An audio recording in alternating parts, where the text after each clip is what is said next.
I was hosting a gender reveal party for my wife. She looked so happy, surrounded by family, holding the confetti cannon. But I already knew. The baby wasn't mine. I'd found the paternity test in her purse the day before. She planned to tell me later. So I let her pop the cannon, blew confetti everywhere. Everyone clapped. Then I stood up and said, "Congratulations, Mark. Looks like it's a boy." Her coworker went white. She dropped the cannon. I left the party and changed the locks that night. She never got to name him. I already did. Betrayal. This happened in Memphis, not too long ago. I was 34, married for almost 5 years, and I thought my life was finally settling into something good. My wife Amanda and I had been trying to get pregnant for over a year. When she finally showed me that positive test, I thought my whole world changed, for the better. We'd gone through the tears, the anxiety, the planning. She bought little baby shoes and taped ultrasound pictures to the fridge. She talked about names, about nursery colors, about how she wanted our kid to be strong, smart, and kind. We had arguments, sure, but I thought that's what married people did when they were stressed. I kept showing up, doing what I was supposed to do, being the husband I thought she wanted. Then, the day before the gender reveal party, I found something. I wasn't snooping. I swear I wasn't. We were about to leave for a doctor's appointment, and she asked me to grab her wallet out of her purse. Said she left it in there after grocery shopping. Her purse was wide open on the table. I reached in, pulled the wallet, and a folded piece of paper slipped out from under it. I should have just ignored it. Just picked it up, put it back, walked away. But something told me to look. It was a printout. From LabCorp. Dated 3 weeks earlier. Paternity test results. My name wasn't on it. And right there at the bottom, probability of paternity, 0%. I read it 3 times. My chest felt like it was caving in. I didn't even know she had done a test. I never gave a sample. She must have gone behind my back, gotten someone else tested. She already knew the baby wasn't mine. And she didn't say a word. I sat down on the edge of the bed, just holding the paper, trying to understand what it meant. She had lied to me for weeks, maybe longer. Every smile, every hug, every "I love you" during that time was fake. And the worst part? She was still planning that damn party like nothing was wrong. Later that night, I confronted her in my own way. I didn't let her know what I found. I just asked how she was feeling. Asked if she was nervous about the reveal. She said, "I'm just excited. I've been waiting for this moment. I'm gonna tell you something important soon, but let's just enjoy tomorrow first." I smiled. Told her I was looking forward to it. That was when I decided what I had to do. The next morning, she was up at 6 a.m., already decorating the backyard. Balloons, banners, even a damn rented photo booth. She said it was a once-in-a-lifetime moment. I helped her hang up a banner that said he or she. What will baby be? I wondered if she even felt guilty. Her sister showed up with boxes of cupcakes, one set filled with blue icing, the other pink. Her parents came in from Charleston and brought matching shirts that said, "Grandma to be," and "Grandpa to be." It was sickening. Like we were all actors in a play I hadn't agreed to be in. I kept my face straight. Played my part. I grilled burgers. Passed out drinks. Took selfies with family. Let her friends touch her stomach and talk about baby showers. Then Mark showed up. I recognized him right away. Her coworker. I'd met him maybe twice. Always smiling too much. Too many inside jokes between them. I used to think I was just being paranoid. Now I knew I wasn't. He came alone. Walked straight up to Amanda, and they hugged longer than 2 coworkers should. She smiled up at him like they shared a secret. He rested his hand on her back, just low enough to make me clench my jaw. I watched. He stood close to her the whole time. Laughed at every stupid thing she said. Kept glancing at her belly like it meant something. I knew then. I didn't even need to read the name on that test. It was him. Around 3 o'clock, Amanda called everyone together. It was time. Her sister handed her the confetti cannon. Everyone gathered in a circle. Phones were out. People were live streaming. Her mom had tears in her eyes. Amanda stood in the center, smiling so big you'd think she won the lottery. She looked at me and said, "You ready?" I nodded. "Go ahead." She twisted the cannon and pop! Blue confetti shot out into the air, floating down like tiny pieces of a lie. Everyone screamed. "It's a boy!" People clapped. Her dad hugged me. Amanda's eyes were wet with joy. She looked so happy. So damn happy. And that's when I did it. I stood up. Clapped slowly. Loud enough to cut through the noise. "Congratulations, Mark," I said. All heads turned. "Looks like it's a boy." The world froze. Amanda's smile dropped. Her face went pale. Mark took a step back, like I'd punched him in the stomach. "What the hell are you talking about?" Amanda asked, her voice shaky. I pulled the folded paternity test from my pocket. "I found this yesterday. In your purse." She blinked fast. Tried to speak. "I was going to tell you, when?" I said. "After the cake? After the baby's shower? After he started calling me Dad?" People were dead silent.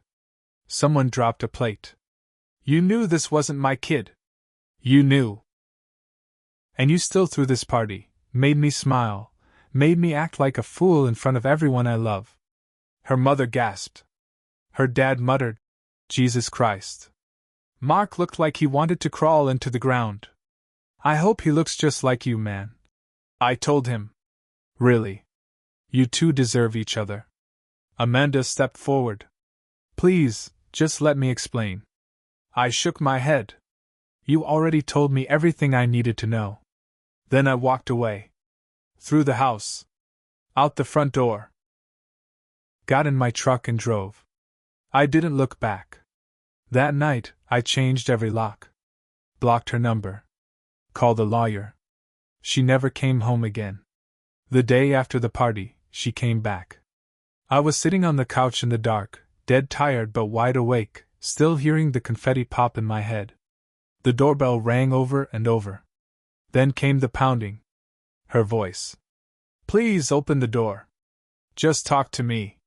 I didn't move. "Josh, please. I never meant to hurt you." I almost laughed. She stood outside for over an hour. I watched from the upstairs window. She tried calling from her sister's phone after I blocked her number. Then from her work number. Then from a random local number. All blocked. I didn't want to hear excuses. I wanted space. I wanted answers, but not from her mouth. I still had the paper. Still had the date. So I started digging. A friend of mine, Darren, works IT for a small law office in Germantown. He's the kind of guy who knows how to get into just about anything. He owed me a favor from years back when I helped cover for him during a bad breakup. I asked him if he could pull up deleted messages or emails from a backup Amanda had made when she was syncing her phone to her work laptop. He said it might take a few days. It took 3 hours. The messages he sent me were screenshots. Dozens of them. All between Amanda and Mark. It went back months. She'd been sleeping with him for over a year. Maybe longer. The messages started off innocent, jokes, compliments. "Thanks for the ride home." Then they got bolder. Pics. Nights at hotels during business trips. Conversations about how she was going to leave me soon. One message stood out. "I think it's yours. I just don't know how to tell him yet. He's been so happy." That one hit the hardest. She let me be happy. She watched me cry tears of joy at that first ultrasound. She let me pick out a damn crib. I sat on the floor of my living room and stared at those texts until the sun came up. I knew what I had to do. She didn't stop trying. She texted my brother. Called my mother. Tried to get them to talk to me. My mom said I should hear her out. I told her I'd rather chew glass. Then one afternoon, a lawyer showed up at my door. Amanda had filed for spousal support. Said I abandoned her? That she was pregnant, unemployed, and needed money from our shared assets. I laughed in the lawyer's face. Then I got to work. Darren helped me gather everything, the texts, the test results, even emails where she admitted to cheating. I filed my own paperwork. Filed for divorce. Cited adultery. Filed a motion to stop spousal support. Filed to contest paternity. When she got served, she lost it.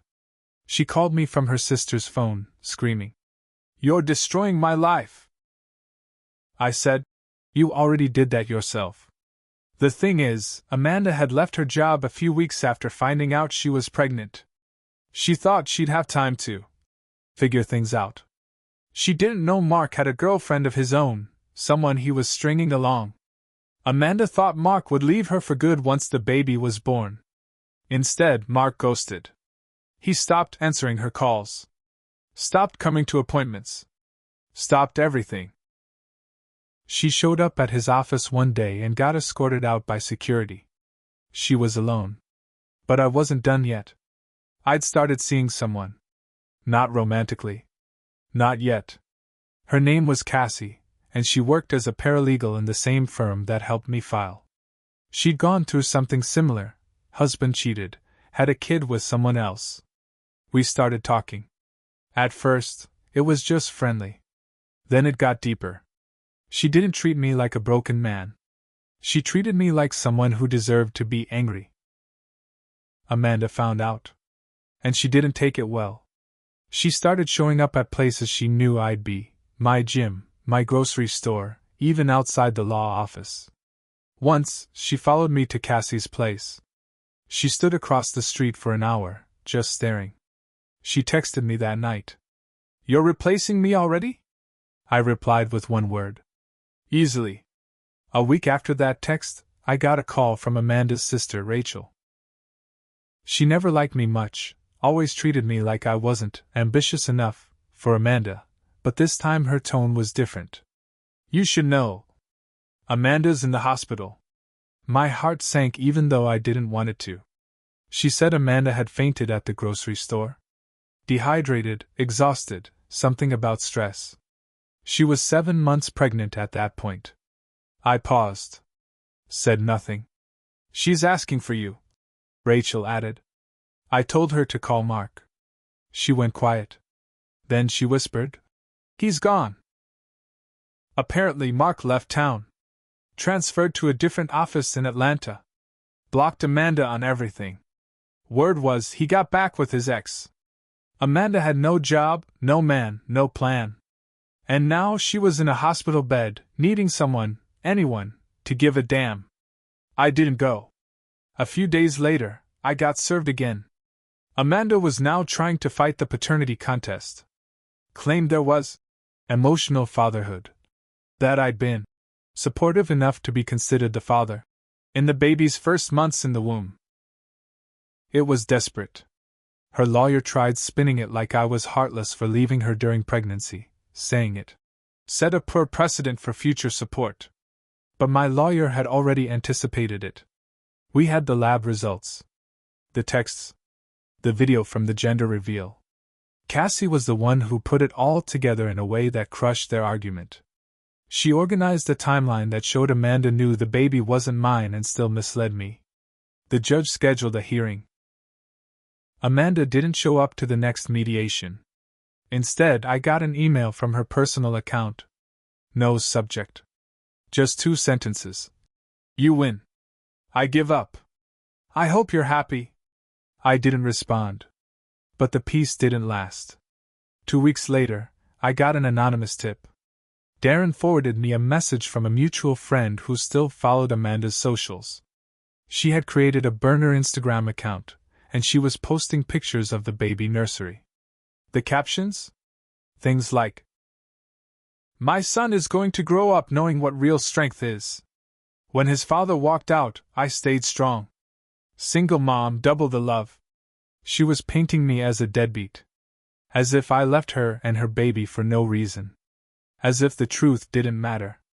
She even posted an old picture of us from the day we signed the mortgage papers, captioned, "Back when he still pretended to care." I felt like I was watching someone try to rewrite history in real time. So I did something I hadn't done yet. I commented. Just 3 words. "Tell them why." She deleted the post in minutes.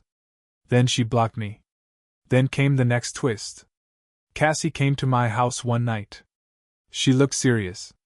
"You're not going to like this," she said. She handed me her phone. Amanda had filed a restraining order against me. Said I was harassing her online. That I was spreading false information about the baby's paternity. That I had a history of emotional outbursts and unpredictable behavior. It was all garbage. Lies. But now it was official. She was trying to turn the tables. Trying to take what she did and make it my fault. Cassie looked at me and said, "We can beat this. But you have to be smart. No contact. No posts. No replies. Nothing." I nodded. But something inside me cracked that night. This wasn't just about betrayal anymore. Now it was about her trying to ruin me completely. After she filed the restraining order, I followed Cassie's advice. No texts. No comments. No calls. I disappeared from Amanda's world, at least on the surface. But I wasn't done. There was one last thing I had to do. I started digging deeper into Amanda's life. Not just the affair or the lies. I wanted the full picture.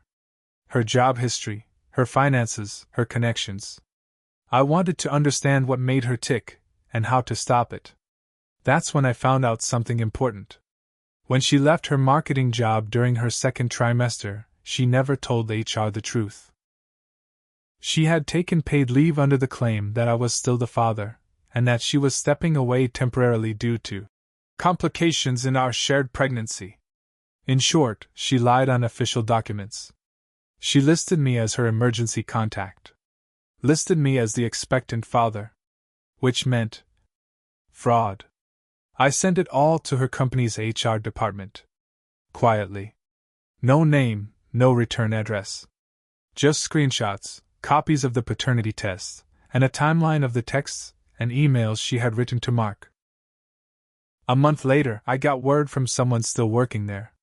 She was blacklisted. Never getting rehired. Her name was flagged in the system. Around the same time, Cassie helped me get a court order to finalize the divorce, no spousal support, full paternity removal, and a final protective clause barring her from using my name or likeness in any public media without legal permission. It meant no more Instagram lies. No more playing the victim. She couldn't even publish a blog post without risking legal trouble. Amanda tried to contest it again. But by then, Mark had submitted his own statement, through his lawyers. It was short. It said, "I want no legal ties to the child. We were not in a relationship. I was unaware she was involved with someone else." He threw her under the bus. Hard. Amanda gave birth to the baby a few weeks later. She named him Alone. She tried giving him my last name. Probably hoping for sympathy or future leverage. The hospital called me. I said, "That's not my child. She has no right to use my name."